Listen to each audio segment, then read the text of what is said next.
Os feitos aconteceron na madrugada do sábado, nesta vivenda na que residía o presunto autor dos feitos. Antonio Mallo Pés, de 19 anos, foi detido e pasaba esta mesma tarde a disposición xudicial como presunto autor da morte do seu pai, José Manuel Mallo.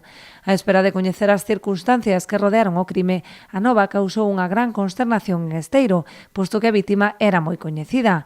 Conmoción en Muros tras o asesinato de José Manuel Mallo, presuntamente a mans do seu fillo.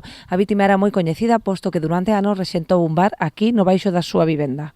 Tiña o bar, era aí. Todo o pueblo está mal porque é unha cousa que nunca, aquí nunca pasou, me entendes? Entonces, sí. Tiña o pavo, bueno, claro que o conocía de toda a vida, vamos. Menos coñecido era seu fillo, que levaba varios anos na localidade de Muradá tras regresar dende Italia, onde vivirá coa súa nai. Os veciños din que apenas saía nin se relacionaba. O fillo vino de rapaz solo. Ahora últimamente, como non salía prácticamente casi nunca, non o tiña, vamos, non o conocía. O chaval sí que andaba por aí nunha bicicleta, así algo, pero pouco. Semella que o mozo tiña problemas coas drogas e adoitaba manexar armas, tal e como deixan constancia varias publicacións en redes sociais.